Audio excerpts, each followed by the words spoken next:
Hello, I'm in Melbourne for a few days and thought while I'm away from the studio I might post a couple of short videos to just describe some aspects of perfume making that I haven't encountered um, in my travels. And the first thing I would like to discuss is contrary to the notion of blending being about the harmonizing of perfumery ingredients, is actually the opposite, and something that is invaluable in creating a cohesive, strong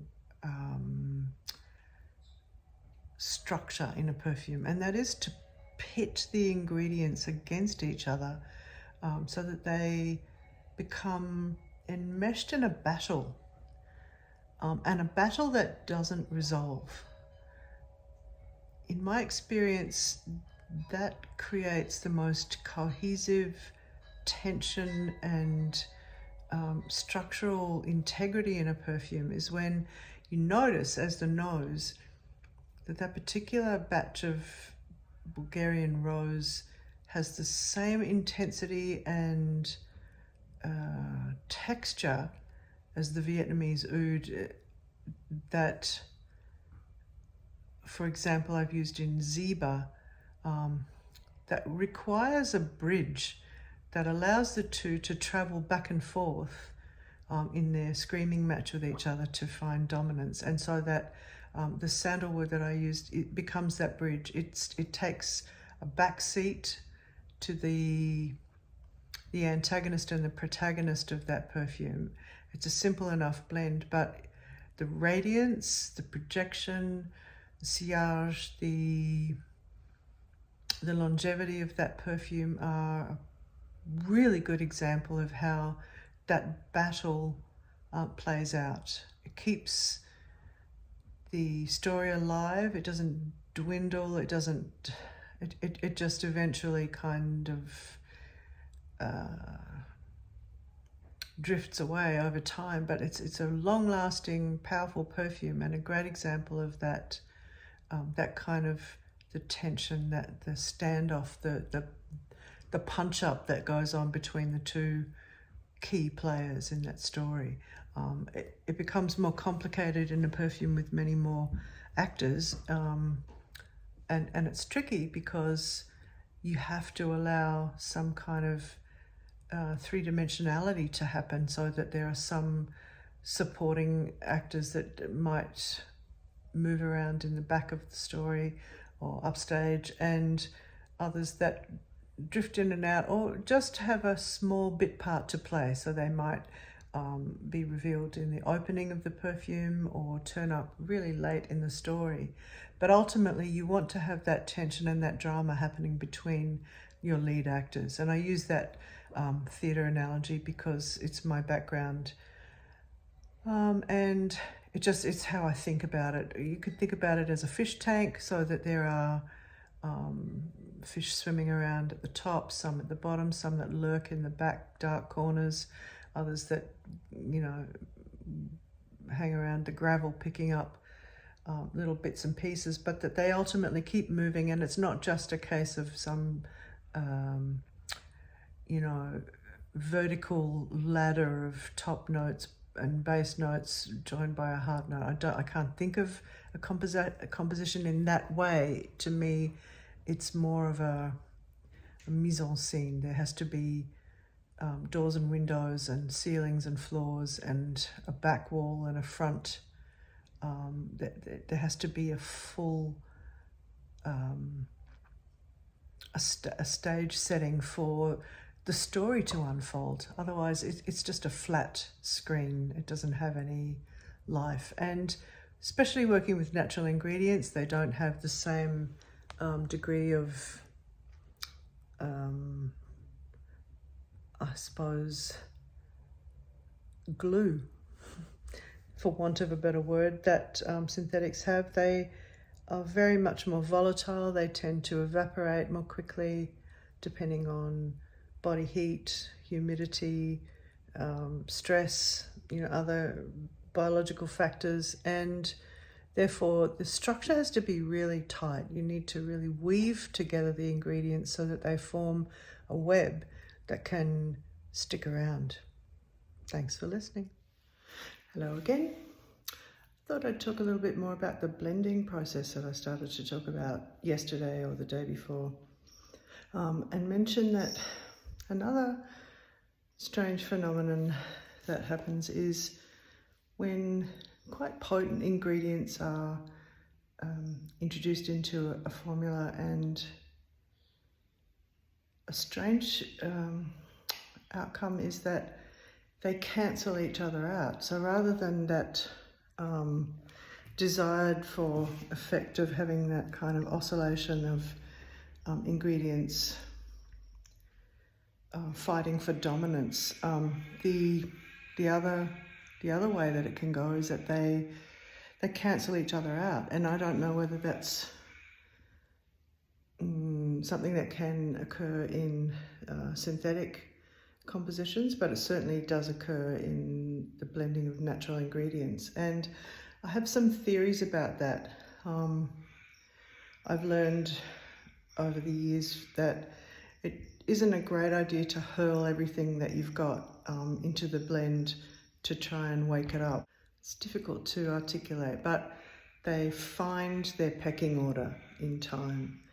And that's not something that the perfumer can impose. It's a case of time allowing those things to kind of fall into the layer in the fluid where their molecular weight sits most comfortably. And that's not science, that's not anything that another perfumer would potentially agree with. It's just my way of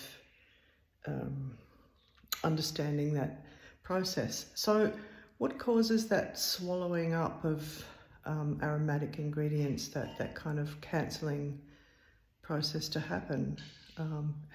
It's not cancel culture, it's hormones. Now, that's a big discussion unto itself, but plant-based perfumery is all about hormones, and it's also a lot about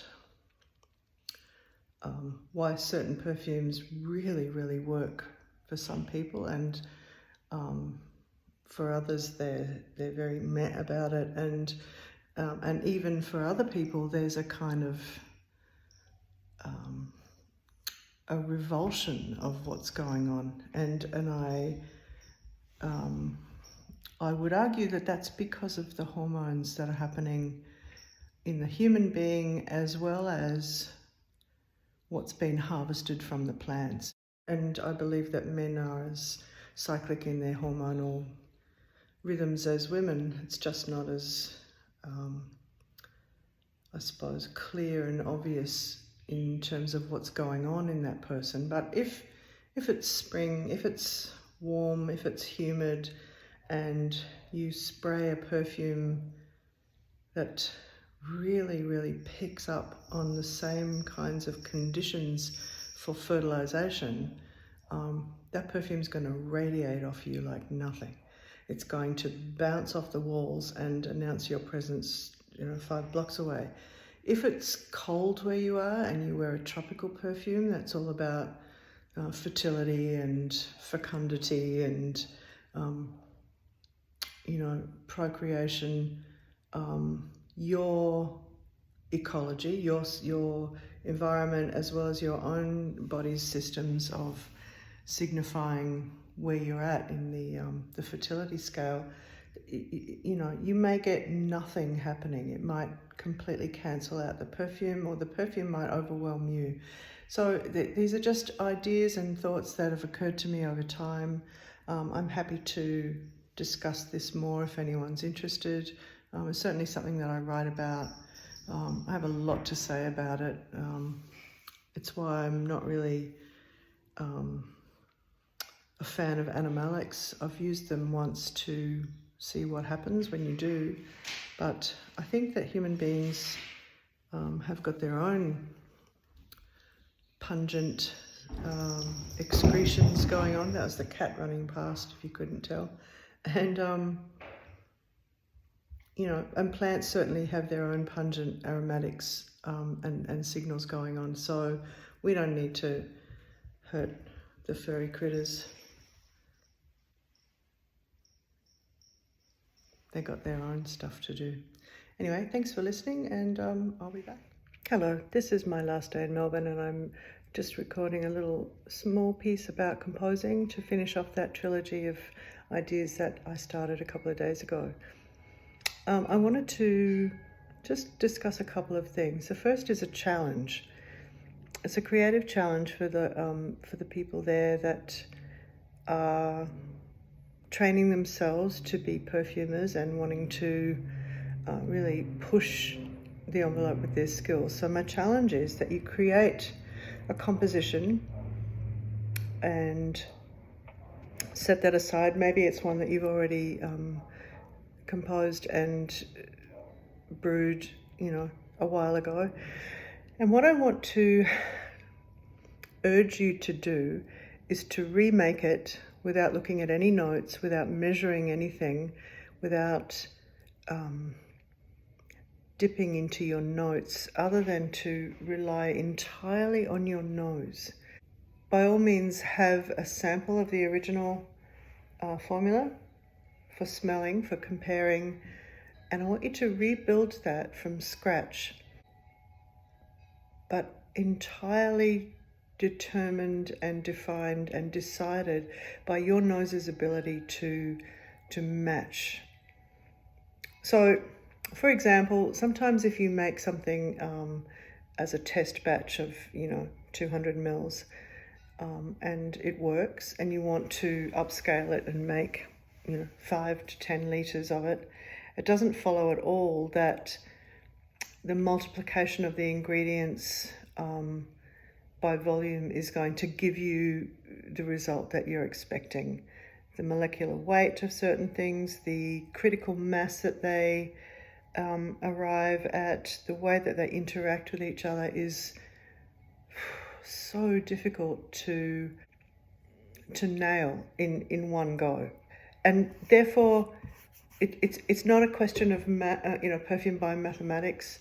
It's never an easy thing to recreate a perfume entirely driven by the weights and the volumes. You actually have to reevaluate that fragrance and its integrity entirely from your sense of smell. So if you are,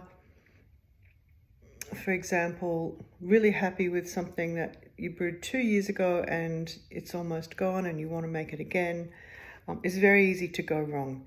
And so we can overcompensate by adding, a lot more of the ingredient that we perceive to be missing, but finding that synergy that actually creates a perfume other than just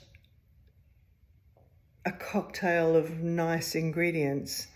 You want that cohesion to happen. And the only way that you can arrive at it, really, in my experience, is to let your nose drive the bus. To refine it and make adjustments by looking only at your formula notes is not going to get you there, but your nose will every time. And the benefit of using your nose as the torch in the dark cavern of uncertainty of whether or not it's working is that your nose becomes very much more skilled at discerning things. So certain oscillations that occur between various ingredients may not occur immediately. Some things take a while to bloom in the formula. Some things take a while to marry or to kind of relax into the blend. It's difficult to explain that, but I'm sure that those of you who are mixing up your own fragrances will have your own sense of what I'm talking about, that some things just really latch onto each other instantaneously, and that's exciting. Other things seem to have failed, but 6 months later, you pick it up again, and it's just a glorious finished product, and that's that's as exciting to me. I always really appreciate that the perfume has its own hand. The ingredients have their own hand in their destiny. So some things, for example, embers. When I first made embers, I was really disappointed because I'd put a lot of expensive and treasured sandalwood into that blend, and what it yielded was something sour and salty and metallic and really disappointing. And I discovered much later that, well, two things, that the summer heat and humidity in Queensland really is the perfect incubator for that perfume to become strong, potent, long-lasting, pleasing perfume. That challenge is all about developing the instinctive nose, that your nose begins to allow for and anticipate the maturation of certain ingredients, how they interact, how they come together, how the ripening of the brew is likely to go, so that you can have faith in the ingredients to do some of the heavy lifting. It's not entirely a perfume at first pour, and that's the aim, that's the goal. So have patience, trust your nose. And the second thing I wanted to talk about is just about the folkloric aspect of artisanal perfume, that really is about having the freedom as an independent artist to construe a story, that it might be about a place or about the people in that place. And, if it interests you, to flesh out that narrative by doing some research as to what grows there, what naturally occurs in the landscape, what is the terroir of that place, how do the people behave in those communities, in that village, in that city, in that town. What do they eat? What is part of the celebration ceremonies and festivals? What kind of wreaths are woven? What kinds of flowers are picked from gardens? What kind of vegetables grow there? What do the animals eat? Those kinds of things really help to build the folk legend behind a perfume. It may be that the perfume you create is only for a select few people who really get that really accord with the story that you're telling, with the research that you've invested into what kinds of things grew in that particular place, in that particular time, what flourished, what's completely alien and out of place, what jangles that perfume, what really supports it. So some of those kinds of stories may not make any sense to, people from the west and northern part of the world, but in the south and the east, they get it because it's their landscape, it's their childhoods that are being sung, spoken, drawn, danced, whatever it is that the perfume does for you. And being an artisan, being independent, you don't have to please everybody. You may just please 4 people, but those 4 people walk around smelling right. And I like that. Thanks for listening.